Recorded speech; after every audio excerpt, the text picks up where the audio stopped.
여러분들이 이번 한 주간도 계속 이 강단의 말씀을 여러분들이 붙잡고 승리하셨길 바랍니다. 뭐였죠? 당연한 것을 회복하라입니다.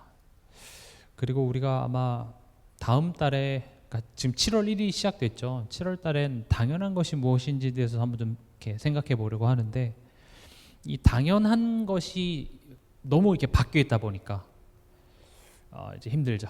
하나님이 생각하는 당연한 것과 이제 우리가 생각하는 당연한 것, 이게 다르니까 이제 삶 속에서 갈등이 오는데, 그래서 일단은 당연한 것 회복해야 된다, 이걸 여러분들이 이번 한 주간 좀 묵상하시면서 세 가지 당연한 것 회복해야 될 세 가지에 대해서 말씀을 드렸었죠.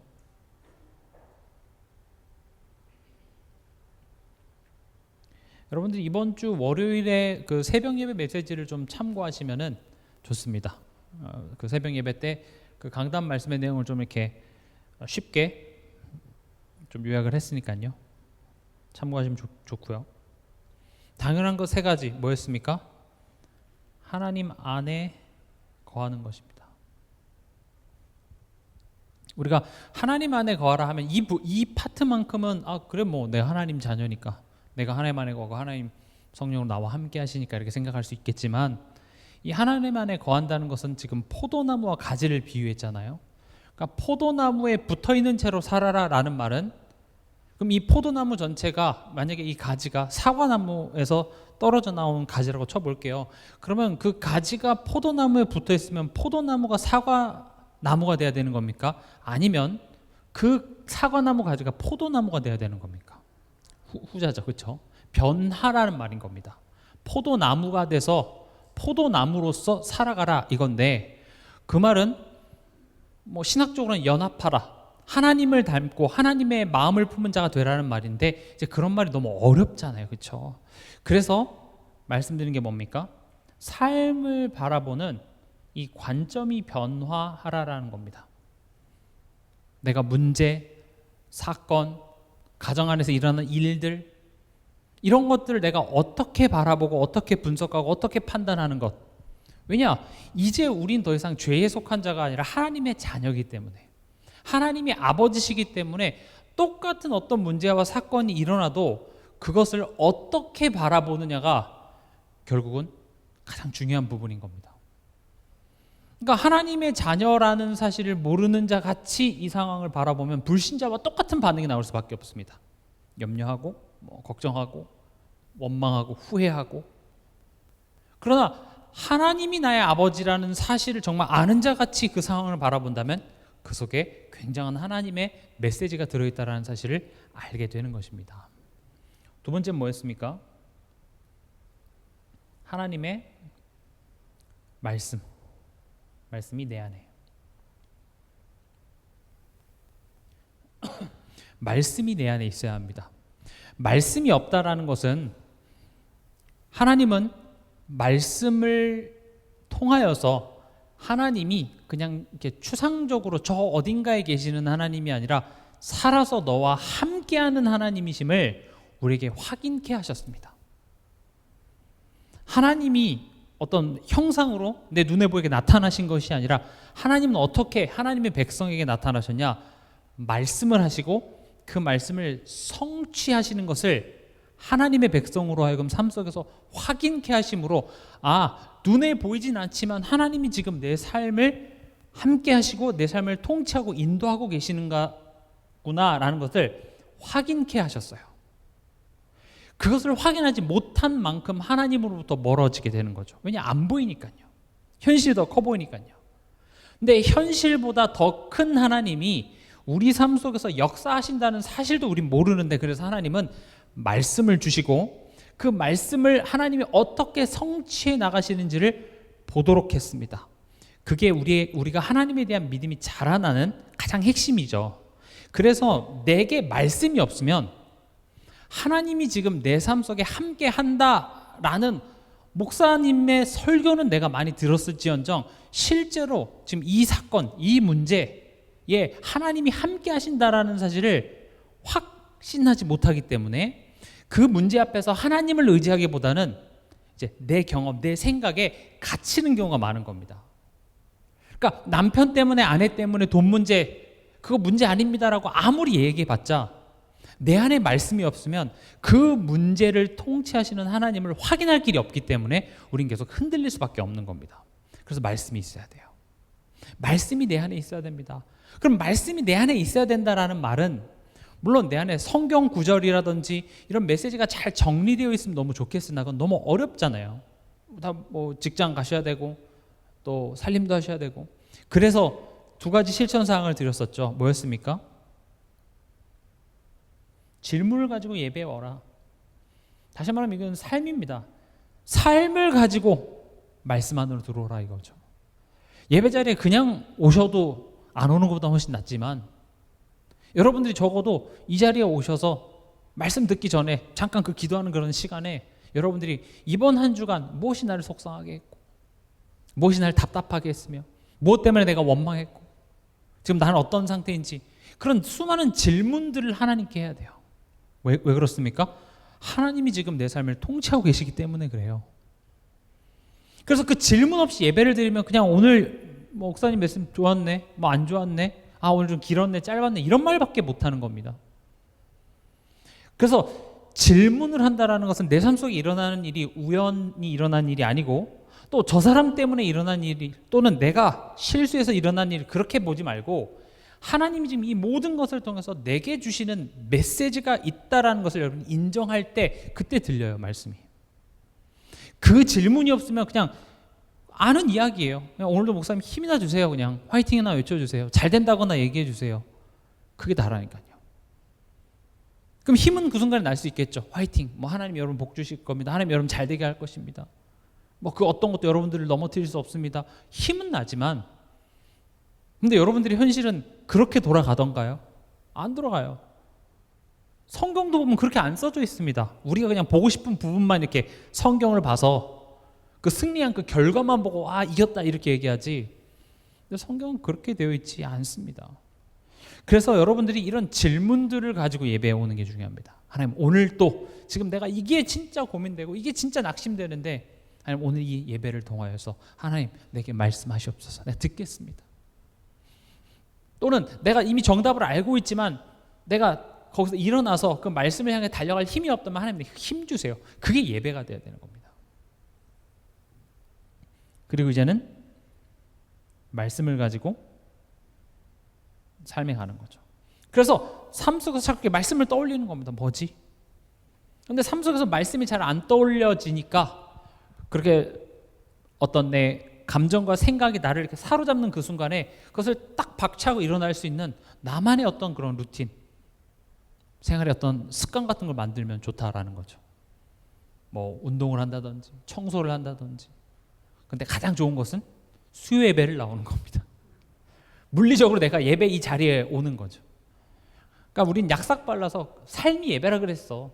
여기에 와서 드리는 게 예배가 아니라 삶이 예배라 그랬어 하면서 정작 이 자리에 안 나오는 것은 물론 그분이 삶 속에서 정말 진정한 예배를 드리고 있으면 모르겠지만 아마 대부분 그게 안 됩니다.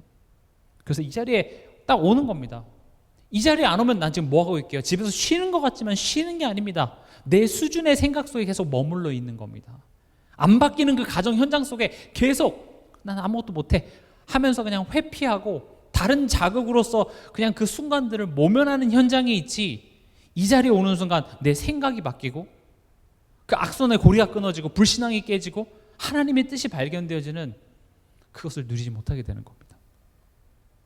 그래서 여러분 될 수 있으면은 교회가 있는 이유가 그거죠, 사실은. 그래서 이런 공예배를 통하여서 여러분들이 하나님의 말씀이 내 안에 거하게 하시기 바랍니다. 이런 것들이 당연한 겁니다, 사실은. 세 번째 뭐였습니까? 하나님께 구하라. 힘들 때 아버지께 가는 게 당연한 겁니다. 아버지께 가십시오. 부모 없는 자녀처럼 내가 그걸 어떻게 해결하려고 하지 말고 힘들면 아버지께 오세요. 한 번 하나님께 기도했는데 안 들어준다고 삐져서 도망가지 말고 안 들어주면 하나님 왜 안 들어주십니까? 하나님한테 따지시라니까요. 하나님은 그렇게 하나님께 정말 알고자 질문하는 사람에게 알려주십니다. 사실은 내가 하나님께 질문하지만 내 마음속에 이미 답이 정해져 있잖아요. 하나님 정말 알기 원합니다가 아니라 왜 안 해줘요? 왜 안 주는데요? 근데 저는 그런 기도도 좋다고 생각합니다. 뭐 한나도 처음부터 대단한 어떤 큰 뜻을 품고 그랬나요? 아니죠. 다른 여자들은 다 있는데 왜 나만 아들 없어? 이걸로 한 거 아니에요. 근데 하나님이 지금 무슨 메시지를 주고자 하는지를 한나가 다 깨닫고 나니까 이제 하나님의 한나가 원하는 그것 또한도 주셨죠. 그러니까 우리가 원하는 것을 안 주겠다는 게 아니라 결국 내가 원하는 것들을 가만히 보면 하나님으로 충분치 못해서 하나님을 대신할 만한 것들을 달라고 얘기하는 것이며, 또 하나님이 지금 뭔가 내 삶 속에 만들려고 하는 그 하나님의 좋으신 의도를 내가 인정하지 못하고 그냥 힘드니까 그냥 이거 안 하게 해주세요를 우리는 원하는 거죠. 이번 생일에 무슨 선물 줄까? 학교 안 가는 거 줘. 학원 그만 가게 해줘. 이런 선물은 부모는 줄 수 없습니다. 왜요? 지금 부모는 나에게 좋은 것을 주려고 하는데 나는 그 부모의 뜻을 이해하지 못하고 그걸 안 하겠다고 얘기하는데, 그렇죠? 아무리 사랑해도 그걸 원해? 난 그걸 줄 수 없어. 이렇게 되는 거죠. 하나님도 마찬가지입니다. 하나님은 내가 원하는 걸 다 주고자 합니다. 그러나 내가 원하는 것이 내게 해를 끼치거나 내게 안 좋으면 그건 절대 안 되는 겁니다.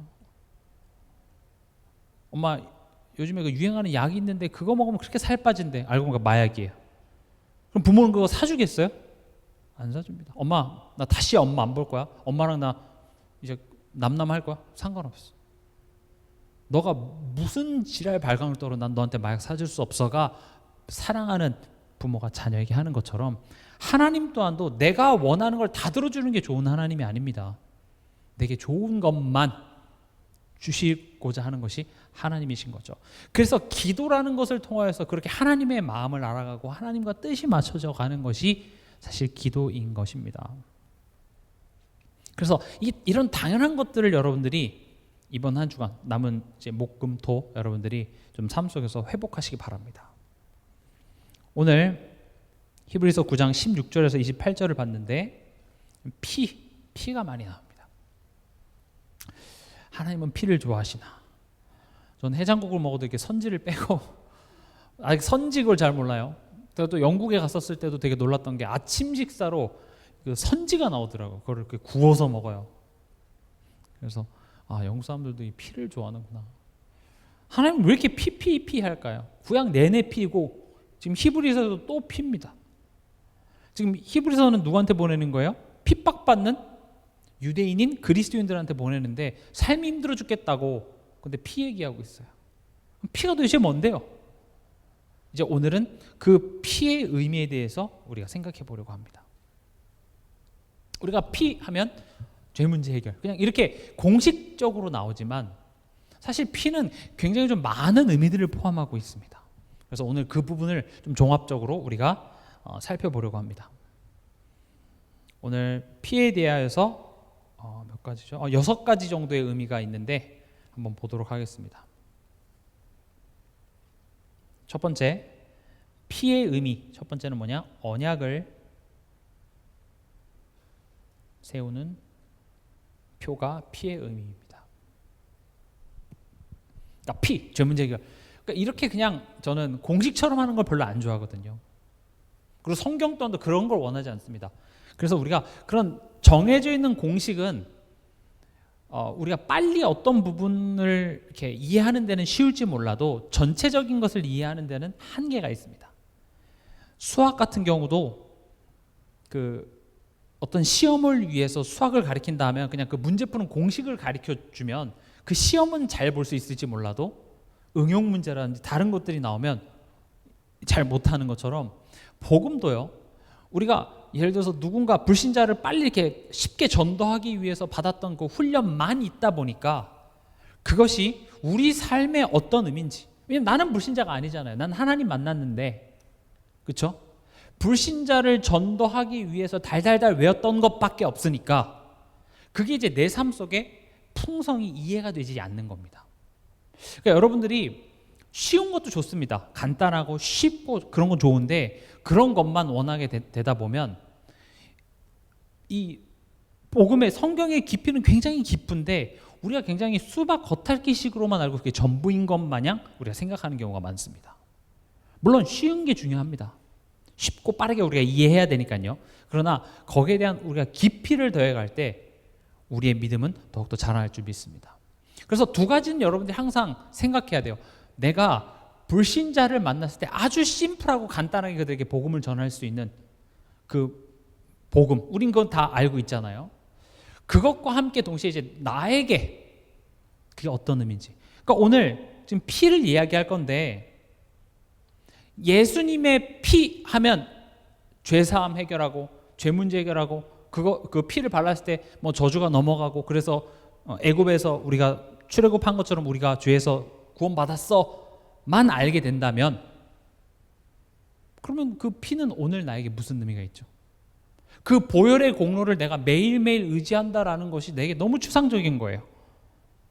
그렇죠? 나 죄 문제 해결 받았는데, 나 구원 받았는데. 그러니까 그게 새삼스러운 거죠. 야, 예수님이 뭐 다 끝냈는데 뭘 또 피야? 이렇게 생각할 수 있거든요. 그래서 이 피에 대한 어떤 개념들을 여러분들이 좀 알고 그게 오늘 나에게 무슨 상관이 있는지까지 한번 우리가 보도록 하겠습니다. 그래서 그 첫 번째 의미는 뭐냐? 언약을 세우는 표입니다. 그러니까 당시 시대에는 누군가 이렇게 약속을 하고 언약을 체결할 때 피를 사용했습니다. 어떤 식으로 했습니까? 중대한 언약을 할 때 이 동물을 죽여서 피를 뿌리고 그걸 각을 떠서 그 사이를 그 약속을 맺는 두 사람이 지나가면서 이렇게 하는 거죠. 내가 약속을 어길 시 이 동물처럼 내가 죽겠다. 다시 말하면 목숨 건 약속입니다. 약속 어기는 자는 이렇게 죽는다. 이 선언이 이제 이때 당시에 피 하면 이제 이 언약이 떠오르는 겁니다. 근데 누가 약속을 어겼습니까? 하나님과 인간의 한 그 언약을 인간이 어겼죠. 그러니까 우리가 지키지 못한 약속을 지금 누가 책임을 지시는 겁니까? 하나님께서 어떻게 해요? 십자가를 통해서 대신 죽으심으로 말미암아 우리가 지키지 못한, 우리가 깨버린 약속을 하나님이 그 죄책을 지시는 것이죠. 그래서 예수님이 이렇게 최후의 만찬 때 이렇게 말씀하셨죠. 이것은 많은 사람을 위하여 흘리는 나의 언약의 피다. 다시요. 언약의 피다라고 얘기하는 것은 피는 언약을 세울 때 두 사람과의 약속을 할 때 우리도 뭐 걸잖아요. 엄마 걸어, 아빠 걸어. 약속할 때 뭐 거는 것처럼 피를 건다는 것은 내 생명, 내 목숨을 거는 것이 이제 언약인 겁니다. 그래서 예수님이 이 피는 언약의 피야. 내가 너를 위해서 내 목숨을 걸고 하는 약속이야. 이게 언약의 피다. 이런 거죠. 그래서요, 예수님이 그 흘리신 피 때문에 우리가 하나님의 자녀가 됐고 하나님과의 관계가 회복이 됐잖아요. 근데 그것을 그 어떤 것도 끊을 수 없는 이유가 예수님이 그 약속을 생명을 걸고 하셨기 때문에. 그러니까 예수님이 흘리신 그 피는 우리의 죄, 이따 뒤에서 얘기하겠지만 죄 문제를 해결하고 여러 가지 효력들이 있겠지만 첫 번째로 뭐냐면 그 언약을 내가 보증한다는 겁니다. 도장 찍은 거예요. 내가 피를 흘렸어. 내가 죽기까지 내가 너와 하나님과의 관계를 회복했기 때문에 그 어떤 것도 이것을 끊을 수 없다. 이거를 보증하신 것이 예수 그리스도의 피인 겁니다. 그래서 지금 오늘 읽었던 본문 유언한 자가 죽어야 되나니 유언은 그 사람이 죽은 후에야 유언즉 유언한 자가 살아있는 동안에는 효력이 없느니라 이렇게 돼 있잖아요. 이게 원어로는요. 여러분이 뭐 이런 걸 외울 필요는 없습니다. 디아테케라는 말인데 뭐가 중요하냐? 이 디아테케라는 말은 두 가지 의미를 같이 가지고 있습니다. 언약, 유언 같은 의미입니다. 그래서 말로만 하는 약속이 아니라 동물의 피를 흘림으로써 언약을 맺었던 것처럼 지금 이 유언은 예수님이 실제로 우리의 그 약속을 지키시기 위해서 죽으셨잖아요. 죽으심으로 말미암아 그 약속이 우리에게 효력을 발휘한 것처럼 그걸 유언에 이제 빗대서 얘기하는 겁니다. 어차피 이게 지금 같은 의미니까 언약, 유언. 이제 뭐 이런 신학적인 내용들 여러분 이해 안 되면 안 돼도 괜찮습니다. 포인트는 뭐냐? 예수님이 피 흘리시고 그 피 흘리신 그것이 오늘 나와 무슨 상관이 있냐? 내가 연약하고 범죄하고 넘어져도 하나님으로부터 내가 끊어지지 않는 이유는 예수님이 피를 흘리시는 그 언약을 세우셨기 때문에, 그 언약이 아직도 유효하기 때문에 그렇다 이겁니다. 이해가 되십니까? 그래서 우리는 사실은 내가 담대하게 하나님 아버지라고 부를 수 있는 이유가 예수님이 피 흘리셨기 때문에 그렇습니다. 이해가 되시죠? 예수 그리스도의 그 피는 하나님과 우리 사이에 언약을 세우는 징표다. 그래서 우리 그 피를 바라보며, 그렇지, 내가 하나님과 멀어졌던 나였는데 이제 나는 하나님과 화목하게 된 사람이구나. 두 번째입니다. 이제 우리가 잘 아는 내용이죠. 피는 죄의 대가입니다. 로마서 6장 23절에 죄의 싹은 사망이다. 왜 죄의 싹이 사망입니까? 창세기 2장 17절에 하나님 뭐라고 했습니까? 선악을 알게 하는 나무의 실과를 먹는 날에는 정령 죽으리라. 그러니까 이제 우리가 2장 17절을 보면서 이 죄에 대하여서 조금 오해가 생길 수 있습니다. 선악과를 따 먹은 것이, 즉 규칙을 어긴 것이 죄의 전부라고 생각하는데, 죄는 뭡니까? 하나님을 불신하는 것이 죄입니다. 그 불신하는 마음이 선악과를 따먹게 만들었죠. 다시요. 선악과라는 것이 무슨 독이 들어있어서 하나님 먹지 말라 그랬는데 그걸 먹어서, 그러니까 이 열매 자체가 뭔가 악이어갖고 그걸 먹음으로 말미암아 내가 죄인이 된 게 아니라 하나님이 먹지 말라고 했는데 하나님이 하신 그 말을 내가 믿을 수 없는 거예요. 아닐 것 같은데? 오히려 뱀이 얘기했잖아요. 너가 하나님처럼 될까봐 못 먹게 한 거야. 그러면 지금 이 선악과를 먹고 말고보다 벌써 내 마음속에 내가 하나님 되고 싶어 하는 거잖아요. 그리고 하나님의 그 말이 믿을 수가 없는 거죠. 그러고 나서 보니 먹으면 죽는 열매가 먹음직도 하고 보암직도 하고 지혜롭게 할 만큼 탐스럽기도 한 나무인지라로 보인 것이죠. 그러니까 저는 그래서 죄를 어떤 규칙을 어겼다라고 표현하기보다 상태라고 표현하는 걸 좋아합니다. 하나님을 믿지 못하는 그 상태, 분리되어져 있는 그 상태. 그래서 이번 주 강단 말씀을 가져와 보면 당연한 자리에서 떠난 것. 물고기한테 당연한 자리는 어디였습니까? 물속에 있는 것이고, 나무에게 당연한 자리는 땅속에 뿌리를 내리고 자라는 것처럼 물고기가 규칙을 어겨서 죽인 것이 아니라 당연히 있어야 될 그 자리에서 떠나가게 된 거잖아요. 방법이 어쨌든 간에 자기가 파닥 튀어서 갔던, 뭐 새가 물어서 밖에다 내놨던 간에 포인트는 뭐냐면 물 밖을 떠났다라는 거죠. 인간 또한도 인간에게 죄, 성경이 말하는 죄는 하나님을 불신하는 겁니다. 하나님을 믿지 못하는 겁니다. 하나님의 존재를 부정하는 정도가 아니라 그냥 하나님을 신뢰하는 거에서 누굴 신뢰하는 것으로 바뀐 거예요? 나를 신뢰하는 것으로 바뀐 거예요. 그게 죄예요. 그러니까 그 맥락으로 내 삶을 돌아보면 우리는 죄밖에 짓지 못한다는 말을 동의하지 않을 수가 없습니다. 그래서 신앙생활이라는 것은 신뢰하는 그 대상을 나에서 하나님으로 계속 옮기는 그 싸움을 싸우는 겁니다. 이해가 되십니까? 내가 뭔가 하나님한테 내가 하나님 이렇게 잘했습니다, 이렇게 해서 내가 원하는 걸 얻어내는 게 아니라고 자꾸 말씀드리는 이유가 그거예요. 근데 사람들은 내가 하나님한테 이만큼 했다는 것으로 내가 하나님한테 다 했다고 생각해요. 실제 내 삶에서는 누굴 더 신뢰하고 있어요? 내 생각, 내 경험, 내 감정. 근데 그런 나의 경험과 감정이 훌륭하면 모르겠는데 훌륭하지도 않잖아요. 그렇죠? 아침 다르고 저녁 다르고, 배고플 때 다르고 배부를 때 다르고, 내 호르몬이 변화할 때마다 내 판단은 계속 달라질 수 있는 걸 알면서도 어줍지 않은 나를 더 신뢰하는 그런 우리의 모습이 결국 죄다. 그러니까 창세기 2장 17절은 죄를 지으면 죽는다라는 말은 용서 안 된다는 말입니다. 죽음을 치르면 용서해 줄 게가 아니라 계속 반복되잖아요. 죽는다라는 것은 끝이에요. 그래서 지금 27절에 나오잖아요. 한 번 죽는 것은 사람에게 정해진 것이요 그 후에는 심판이 있으리니. 죽고 다음 생에는 잘해봐봐. 이게 아니라니까요.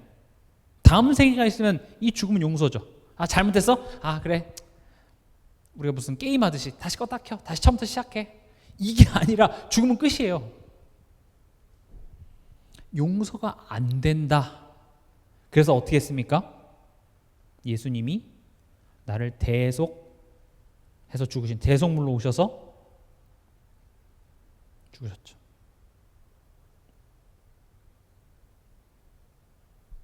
그러니까 예수 그리스도의 피 흘림이라는 것은 우리가 하나님께 범죄하였고 그 범죄한 그 내용의 대가는 죽어야 돼요. 용서 안 돼요.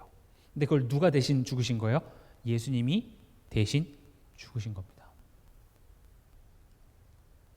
그러니까 우리가 예수님이 피 흘리심으로 우리 죄 다 끝냈다 이렇게 우리 많이 생각하잖아요.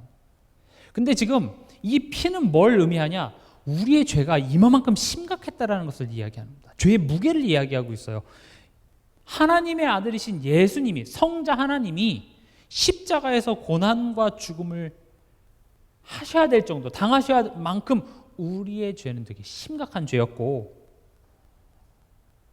그 죄 문제를 대신 지시고 죽으신 그 예수님을 알면요 우린 죄를 미워하게 돼 있습니다. 물론 완벽할 수 없습니다. 왜냐? 죄라는 것은 어떤 선택, 행동 그 하나하나를 죄로 하자면 끝도 없고요. 그것을 하게 만드는 우리 마음의 본심이 뭐예요?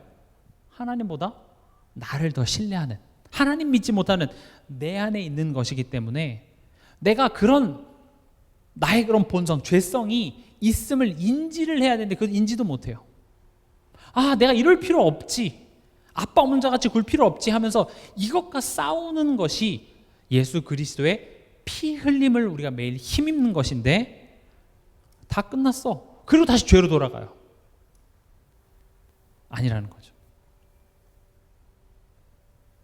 무슨 말인지 이해되시죠? 그래서 우리가 예수 그리스도의 제가 지금 오늘 이 본문을 통해서 하고자 하는 게 뭐냐? 자꾸 저는 이 복음을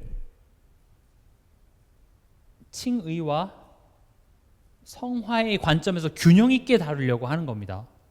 칭의는 뭡니까? 단번적인 거죠. 예수님이 죽으시고 그걸 믿음으로 말미암아 구원받았고 하나님 자녀가 되고 뭐 신분 권세 뭐 어쩌고저쩌고 다 나오는 그 단회적인 겁니다.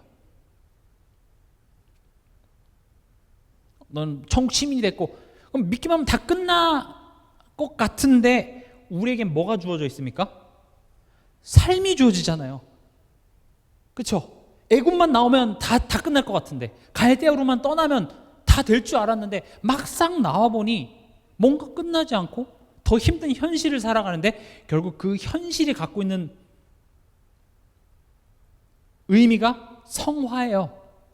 복음은 그래서 우리를 단번에 하나님 자녀, 천국 가는 티켓 여기 있습니다.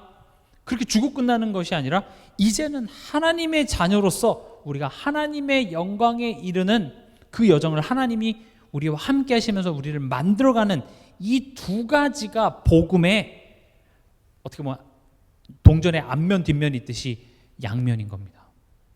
그래서 이 두 가지 부분은 구분은 우리가 지을 수 있으나 이거 두 개를 떼어서 생각하면 절대 안 됩니다. 이것을 떼어서 한쪽만을 강조할 때 신앙생활이 이제 건강하지 않게 되는 거죠. 이 칭의 쪽만 강조하게 되면 어떻게 됩니까? 구원파 같이 되는 거죠. 예수님 다 끝났어. 뭐든 괜찮아. 그럼 삶이 다 망가져요. 남한테 다 피해주고 다 끝났어. 너네 완벽하게 뭐 율법 지킬 수 있어? 제가 대부 영화 좋아하는데 대부 2 영화 보면은요 장면을 이렇게 교차해서 합니다. 자기 그 아들을 세례를 주면서 마피아들이 가서 사람 하나씩 죽여요. 죽이고 세례 주고 죽이고 회개하고 예수님 십자가에서 다 해결했잖아요. 뭐 널 완벽하게 살 수 있어? 그러면서 자꾸 죄의 자리에 가는 그런 논리가 이 칭의의 구원만 강조하게 되면 그렇게 되고요. 또 반대로 이 성화 이것만 얘기하면 뭔가 거룩한 삶을 살지 못하면 너 그래 구원받을 수 있어? 이렇게 된다고요. 그래서 저는 이 두 가지를 항상 균형 있게 다뤄야 돼요. 성경도 그러고 있고 바울의 서신서를 보면 이 두 가지가 굉장히 균형 있게 같이 가고 있습니다. 이게 균형 있지 않으면요 분명히 그 신앙인의 삶의 열매는 이상하게 나타날 수밖에 없는 겁니다. 이 부분이 우리가 굳이 교단을 옮긴 가장 중요한 이유 중에 하나예요. 뭐 전 교단 얘기를 많이 할 필요는 없고요. 우리는 어떻게 해야 되냐? 진짜 성경에 무엇을 강조하는지를 보고 거기서 강조하는 것을 우리가 균형 있게 할 때 우리가 하나님에 대한 믿음도 깊어지고 또 우리의 삶의 열매 또한도 점점 하나님을 나타내는 그런 열매로 나타날 줄 믿습니다. 세 번째, 피는요 하나님께 나아갈 길을 여심을 의미하는 겁니다. 우리 히브리서 10장을 한번 잠깐 찾아볼까요? 히브리서 10장 19절에서 20절입니다.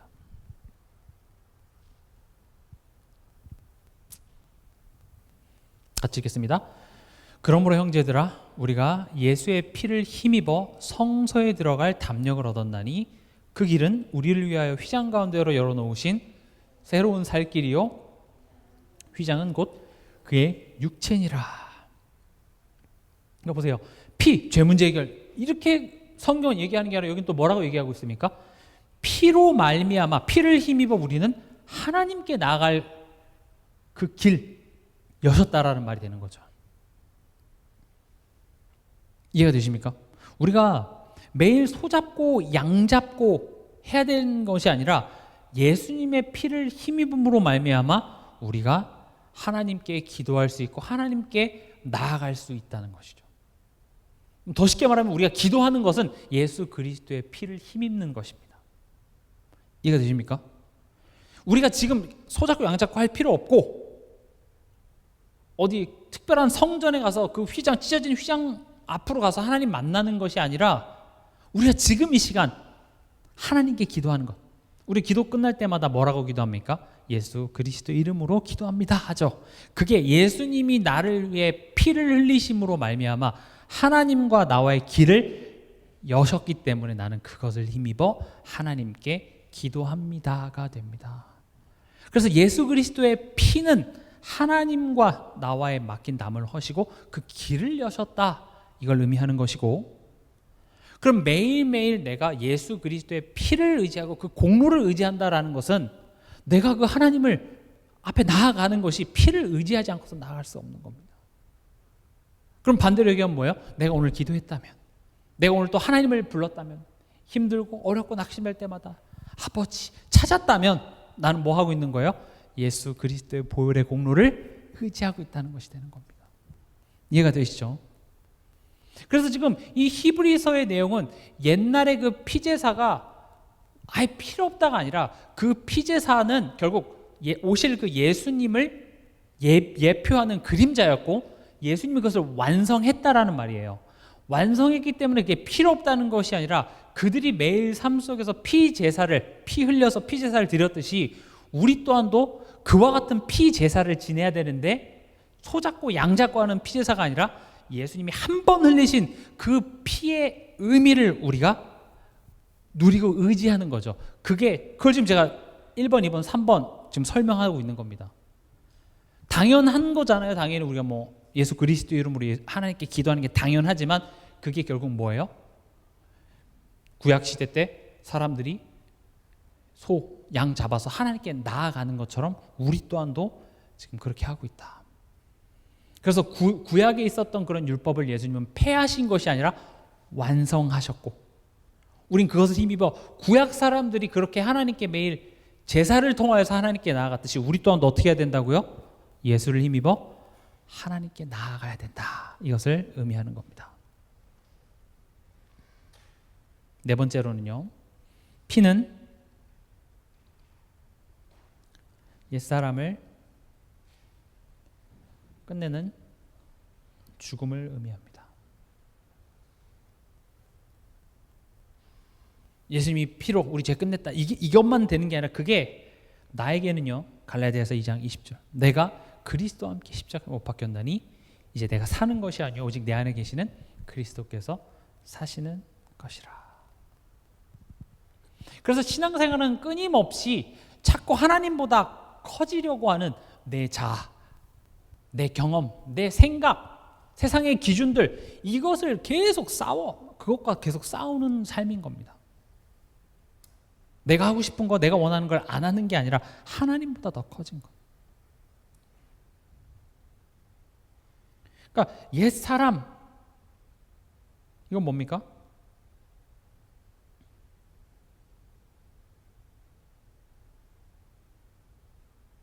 이렇게 한번 생각하면 좋아요. 하나님 없이 사는 삶의 태도 이렇게 생각해 볼게요. 내가 삶을 어떻게 바라보고 이런 상황 속에 내가 어떤 선택을 하고 어떻게 해석하고 어떤 결정을 내리는 이런 삶을 바라보는 태도 이게 우리가 죽어야 될 옛사람인 거예요. 난 새 사람이야. 그래서 제가 이번 주 3부 때도 말씀드렸잖아요. 우리가 예수님, 신랑 되신 예수님과 신부 되신 우리가 결혼 생활을 신앙생활로 성경은 예를 들고 있잖아요. 총각, 처녀 때처럼 결혼해서 그렇게 삶을 하면 그 결혼 생활은 망가지게 돼 있잖아요. 내가 이제 자녀도 있는데 자녀도 없고 남편도 없는 여자처럼 내가 아이를 내팽겨주고 내 마음대로 하고는 싶겠지만 그렇게 되면 안 되는 거잖아요. 다시 말하면 내가 결혼했다라는 것은 이제는 나의 삶의 방식, 삶의 태도가 달라졌음을 의미하는 겁니다.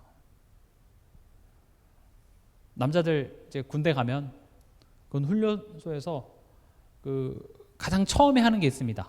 뭐냐? 사회에서 입었던 옷을 다 벗습니다. 그리고 그것을 박스를 나눠줘요. 뭐 지금 이 자리에 좀 갈 사람들 있죠? 미리 알아두세요. 가면 박스를 줘요. 그럼 그 박스에다가 신발, 뭐 속옷 다 집어넣고 내 집 주소를 써요. 그리고 어떻게 해요? 그거 다 걷어가요. 그리고 이제 군대에서 나눠주는 팬티에서부터 양말 다 군대에서 나눠주는 그 보급품을 받고 새롭게 입는 겁니다. 그때부터 말투도 달라져야 돼요. 안녕하세요. 맞습니다. 단아가로 끝나야 돼요. 안녕하십니까? 부르면 네 하면 맞습니다. 이병 하면서 이렇게 내 복명복적 이거 뭐죠? 내 관등 성명을 대야 되고 군인이 됐기 때문에 이제는 내가 사는 삶의 태도가 달라져야 됩니다. 군인은 나라 소속이기 때문에 밖에 나가서 사고를 치면 밖에 일반 그 국민들이 받는 법보다 군법을 먼저 받습니다. 그래서 육군 교도소를 가게 됩니다. 잘못을 저지르면 영창에 가거나 육군 교도소를 가게 돼요. 그래서 조심하세요. 그래서 그런 군인들 잡는 경찰이 이제 따로 있잖아요. 무슨 말씀을 드리고자 하냐? 우리가 이제는 나는 옛사람이 내가 죽었고 나는 이제 새 사람이 됐다 그런 말만 하는 게 나가 아니라 삶을 바라보는 태도가 바뀌어져야 되는 거예요. 하루아침에 될까요? 안 된다니까요. 왜냐? 이게 지금 그러니까 내가 기도하고 뭐 하나님 교회에서 하라고 하는 걸 다 했기 때문에 난 할 만큼 다 했다 이렇게 생각하는데 그게 아니라 지금 너가 네 자녀 어떻게 바라보고 지금 너가 너의 현실을 어떻게 바라보는 그 태도, 그 관점, 그 눈깔, 눈빛 그거 바꾸라는 거예요, 하나님이. 그래서 죽었다, 못 박혀 죽었다 끝나는 게 아니라 갈라디아서 2장 20절 뒷부분에 보면 이제 내가 육체 가운데 사는 것은 나를 사랑하사 나를 위하여 자기 자신을 버리신 하나님의 아들을 믿는 믿음 안에서 뭐라고요? 사는 것이라가 나옵니다. 믿음 안에서 산다. 이것은 긍정적으로 다 잘 될 거야 라는 확신 갖고 살라는 말이 아니라 네 삶 속에서 옛날에 하나님 없이 사는 태도 드러날 거고 난 그거 다 버리게 할 거야. 그리고 너가 정말 하나님을 온전히 믿는 그런 자의 삶의 태도로 바뀌게 만들 거야. 아브라함의 인생 보세요. 결국 그거 만드는 겁니다. 야곱의 인생 보세요. 결국 그거 만드는 겁니다. 하나님이 정말 살아계신 것과 그 하나님이 내 삶을 친히 인도하시고 통치하시는 것을 정말로 온전히 믿는 자의 삶의 태도로 만드시는데, 그게 어떤 열매로 나타납니까? 네가 사랑하는 이 아들 이삭을 바쳐라 했을 때 바칠 수 있게 되는 그 자리까지 가게 되는 것이죠. 예수 그리스도의 피를 힘입는다라는 것은 이 사실을 인지하는 겁니다. 아, 그렇구나. 내가 옛날에 살아왔던, 하나님 없이 살아오는 그 삶의 태도를 하나님이 드러내시는 것이구나. 그리고 그것을 하나님께서는 변화시키는 것이구나. 이게 예수 그리스도의 피 흘림을 우리가 힘입는 것입니다. 또 우리의 양심을 죽은 행실에서 깨끗하게 하셨음을 의미합니다. 이게 어디에 나와 있냐? 우리 지난 시간에 봤었던 본문이죠. 히브리서 9장 13절 14절 한번 읽어볼까요? 염소와 황소의 피와 및 암송아지의 죄를 부정한 자에게 뿌려 그 육체를 정결하게 하여 거룩하게 하거든 하물며 영원하신 성령으로 말미암아 흠없는 자기를 하나님께 드린 그리스도의 피가 어찌 너희 양심을 죽은 행실에서 깨끗하게 하고 살아계신 하나님을 섬기게 하지 못하겠느냐. 지금 저는 다 성경을 근거로 얘기합니다. 그리스도의 피가 뭐 한대요? 우리를 하나님을 만나게 하고 죄를 해결하게 하는 것뿐만 아니라 또 어떻게 한대요? 우리의 양심을 죽은 행실에서 깨끗하게 하고 살아계신 하나님을 섬기게 하는 것이 피래요. 그러면 죽은 행실부터 한번 볼게요. 죽은 행실은 뭡니까? 죽은 행실. 지금 이 14절을 보면 살아계신 하나님을 섬기게 하지 못하겠느냐라는 말을 참고해서 설명을 하면 살아계신 하나님을 섬기지 않는 게 죽은 행실이겠죠. 하나님 없는 삶의 열매들, 이게 사실은 죽은 행실입니다. 그래서 우리가 지난달 6월 달에 4월 달이죠. 4월 달에 키워드가 뭐였습니까? 절제. 절제하라가 아니라 지금 내가 절제가 안 된다라는 것은 뭘 의미한다고 했죠? 내가 하나님보다 더 의지하는 것들이 아마 절제가 안 되는 겁니다. 절제가 안 된다는 건 뭐예요? 이성적으로는 이게 되게 유익하지 않는다는 것을 알지만 내가 거기에 자꾸 끌리는 거예요. 그게 절제가 안 되는 것이고, 이게 단순히 그냥 건강에 안 좋고 규모 있는 삶이 안 돼서 문제라는 게 아니라 그것이 결국은 내가 하나님보다 더 의지하는 것, 하나님이 주시는 만족과 평안함 말고 내가 더 큰 자극으로서 항상 하나님보다 더 의지하는 것이 절제하지 못하는 것으로 내 삶 속에 아마 박혀 있을 겁니다. 그래서 그 키워드를 통하여서 이거를 발견하는 거예요. 아, 이게 죽은 행실이구나. 이해가 되십니까? 우리 삶 속에 이런 죽은 행실들이 많습니다. 근데 포인트는 이 죽은 행실에서 우리가 뭐가 있어야 되냐? 양심이 있어야 됩니다. 이건 하나님 없는 열매라고 그냥 쉽게 써볼게요.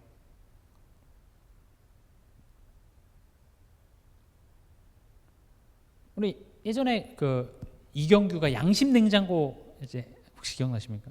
양심 냉장고. 그래서 이렇게 그때는 우리 나라가 이렇게 신호 같은 거 잘 안 지켰잖아요. 지금은 꽤나 잘 지키지만 특히 그 정지선 이런 걸 안 지켰는데, 그래서 새벽 아무도 없는 그럴 때 이제 몰래 숨어 있다가 이렇게 누가 얼마나 잘 지키나 막 지나가고 하다가 딱 지키면 확 나타나서 신문선이랑 신문선 맞습니까? 아무튼 나가가지고 막 왜 지켰습니까? 지켜야 되니까 지키는 거죠. 뭐 하면서 냉장고 주고. 양심은 뭐냐? 죄로 인식하는 겁니다.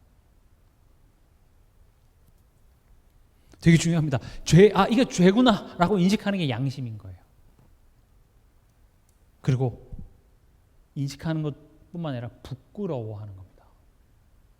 양심 있는 사람들은 죄를 지으면 어때요? 부끄럽다. 죄를 짓고 부끄러워하지 않는 사람, 우리는 뭐 사이코패스, 이렇게 범죄자들 중에서 이런 사람들 있잖아요. 근데 이제 당시 유대인들은요, 어떤 식으로 했냐? 죄를 지면 죄책감은 있습니다. 율법에 하지 말라고 했기 때문에 근데 내가 했네. 그럼 이제 어떻게 생각하냐? 이번에 안식일에 가서 내가 좀 죄가 그렇게 큰 건 아니니까 비둘기찜 내가 잡아서 드리면 되겠다. 그리고 죄사함, 피 흘려서 죄사함 받고 다시 돌아와서 또 죄 짓는 거예요. 그러니까 내 죄책감을 덜기 위한 하나의 수단으로서 제사를 드렸던 겁니다. 괜찮아? 했어? 그럼 이번에 양 한 마리 뭐 드리지 뭐. 근데 이런 모습이 우리에게도 있는지 모르겠습니다. 다 해결했어. 그거 한다고 해서 하나님 우리 안 버려? 우리 지옥 안 가? 맞습니까? 그러니까 지금 이게 그런 차원의 내용으로 이해하면 안 됩니다. 죄를 지어도 되냐 안 되냐 그런 차원이 아니라 제가 앞서 말씀드렸던 것처럼 죄가 애초에 뭡니까? 율법 지금 하나하나 어기는 차원이 아니라 하나님을 내가 불신하는 거고, 지금 이 예수 그리스도의 피는 우리가 지금 삶 속에 드러나는 열매를 보면서 내가 지금 하나님으로부터 멀어져 있구나, 하나님을 불신하고 있구나를 깨닫게 하는 것이 예수 그리스도의 피 흘림을 의지하는 겁니다. 얼마든지 예수 그리스도 따르면서도 타락할 수 있고 이상해질 수 있습니다. 그걸 누가 제일 잘 보여주냐? 가룟 유다가 제일 잘 보여줍니다. 예수님의 그 제자 중에서 예수님을 따랐고 예수님의 그 수많은 기적들을 보고 예수님의 말씀을 직접 예수님의 육성의 음성으로 들었음에도 불구하고 얼마든지 말씀을 떠나서 타락할 수 있음을 누가 보여주고 있다고요? 가룟 유다가요. 우리도 마찬가지입니다. 예수 그리스도의 그 보혈이 우리에게 어떤 식으로 역사를 하냐? 지금 내 삶 속에 하나님 없는 그 열매 속에서 내가 죄를 짓고 있구나, 하나님을 믿지 못하고 있구나, 이렇게 깨닫게 하는 거예요. 그래서 칼빈도 이렇게 얘기했습니다. 예수 그리스도의 그 피 흘림을 우리 안에 계신 성령께서 우리에게 자꾸 이렇게 표현하면 좀 자꾸 이렇게 끼얹어 주는 거죠. 그 예수 그리스도의 그 보혈의 은혜를 우리에게 성령께서 우리에게 자꾸 입혀주시는 그 결과가 어떻게 드러나요? 내 삶의 열매 속에서 내가 지금 하나님을 불신하고 있구나, 내가 지금 하나님을 못 믿고 있구나, 이렇게 깨달아지는 게 그래서 은혜인 겁니다. 그 한 행동을 하냐 안 하냐 지금 그런 작은 문제가 아니고, 그 행동을 통하여서 쉽게 말하면 나의 영적 상태가 봐지고 내가 잘못했음이 깨달아지는 겁니다. 다 끝났잖아, 정죄하지 마, 율법 지켜서 돼? 예수님이 뭐 그런 이야기들을 하면서 내가 지금 하나님 앞에 범죄했다라는 사실을 인정하지 못하고 뻔뻔하게 있는 것, 여기서 말하는 그 뻔뻔함이라는 것은 천국 가냐 지옥 가냐 이 뻔뻔함을 이야기하는 것이 아니라, 그래서 나는 십자가의 은혜가 필요한 사람이구나 라고 인정하고, 여기서 더 중요한 것은 뭐라고 되어 있습니까? 살아계신 하나님을 섬기게 하지 못하겠느냐 이거죠. 그러니까 보세요, 예수 그리스도의 피는 우리 삶의 죽은 행실을 통하여서 내가 죄인임을 깨닫게 하고 결국 어디로 가게 하는 겁니까? 살아계신 하나님을 섬기게 만드는 것이 보혈의 능력이라는 거예요. 다시 하나님께 돌이키는 것, 우린 이 과정을 뭐라고 부릅니까? 회개, 이렇게 부릅니다. 이해가 되시죠? 그래서 신앙생활은 완벽하라는 말이 아니라 그 내 삶 속에서 하는 그 열매들을 보면서 내가 하나님을 지금 못 믿고 있는 열매구나를 깨닫고 내가 다시 하나님 앞으로 그렇게 돌이킬 수 있는 것은 보혈의 능력 아니면 절대 불가능합니다. 그 보혈의 능력은 성령께서 내 안에 이 예수 그리스도의 그 보혈을 우리에게 자꾸 그 은혜를 덧입혀 주시는 거죠. 성령이 아니고선 우리는 깨달을 수가 없습니다. 그래서 제가 말씀드린 것이 복음을 깨달으면 깨달을수록 내가 얼마나 추악한 죄인임을 깨닫게 되고, 그런 추악한 죄인에 대하여서 변치 않는 하나님의 사랑을 우리가 마주할 때에 그렇구나, 내가 더 이상 이 죄에 머물러 있을 필요 없구나, 그리고 그 변하지 않는 사랑이 나를 변화시켜 나가더라는 겁니다. 이렇게 말하는 저도 제 삶의 열매가 깨끗하고 완벽해서 이런 얘기를 할까요? 지금 이 말 한 이후로 저는 한 번도 실수 안 할까요? 아닐 겁니다. 저나 여러분들이나 우리 똑같이 하나님의 은혜가 필요한 사람이고 아마 죽을 때까지 완벽하지 못할 겁니다. 그러나 다시 말씀드리지만 완벽해져라의 포인트가 아니라 뭐가 포인트라고요? 내가 죄인임을 깨닫고 자꾸 하나님을 의지하는 겁니다. 마지막으로 예수 그리스도의 피는 하나님께 속한 존재로 구별하는 표가 되는 겁니다. 우리가 지금 오늘 본문의 내용에서 읽으셨다시피 피를 뿌렸다는 것은 이게 피를 묻혔다, 뭐 우슬초나 이런 것 양털을 가지고 이렇게 피를 묻히는 정도가 아니라 피가 닿는 것은 하나님께 속한 것으로 구별이 되는 겁니다. 제단에 피를 뿌리면 그냥 제단이 아니라 하나님께 속한 제단이 되는 거고요. 성막에 있는 그런 기구, 촛대에 피를 묻히면 그냥 촛대가 아니라 하나님께 드려지는 기구가 성물이 되는 것이고, 백성에게 그 피가 뿌려질 때는 어떻게 돼요? 하나님의 백성이 되는 겁니다. 그러면 우리가 예수 그리스도의 그 피를 의지한다라는 것은 내가 하나님의 소유된 백성임을 기억하는 겁니다. 이게 예수 그리스도의 피 흘림을 내가 은혜를 입는다라는 겁니다. 우리가 매일매일 뭘 기억해야 돼요? 나는 하나님의 소유된 백성이다. 이 말을 그냥 흘려보내지 마시기 바랍니다. 하나님의 소유된 나라는 말은 나는 누구 거란 소리예요? 나 누구 거예요? 하나님 거란 이야기가 되는 거겠죠. 내 시간 누구 거예요? 내 삶 누구 겁니까? 내가 지금 숨쉬고 나의 에너지 다 누구 거예요? 하나님의 거예요. 나에게 허락하신 이 가정 누구 겁니까? 하나님 겁니다. 남의 거 빌려서 함부로 쓰면 돼요? 안 되죠. 그럼 이것만 사실 기억해야 돼요. 우리 삶의 관점은 되게 많이 바뀝니다. 그렇지, 이거 하나님 거지. 그럼 내 몸이, 내 인생이 내 게 아니고 하나님 거라면, 그럼 우린 그걸 맡은 자로서 뭐부터 해야 돼요? 주인이 뭘 어떻게 하길 원합니까를 물어봐야 된다고요. 이해가 되시죠? 그러니까 예수 그리스도의 피 흘리심은 죄 문제 해결 끝, 이게 아니라, 만약에 그 죄 문제 해결이 전부였으면 그럼 이제 십자가에서 해결했으니까 더 이상 그걸 우리가 매일 어떻게 힘입어. 드라큘라처럼 이렇게 피 뿌리면 귀신 떠나고 그렇게밖에 생각을 못하지만, 오늘 이 본문은 그렇게 얘기하고 있지 않잖아요. 피를 뿌렸다라는 것은 뭐예요? 하나님의 소유된 백성이 된 겁니다. 그럼 그 피 흘림을 우리가 어떻게 힘입을 수 있습니까? 매일매일 기억하는 겁니다. 하나님, 오늘 나에게 허락하신 이 하루 또한도 하나님의 것이니 하나님 어떻게 하길 원합니까? 이 자녀 내 자녀입니까? 아니라니까요. 이 남편 내 남편입니까?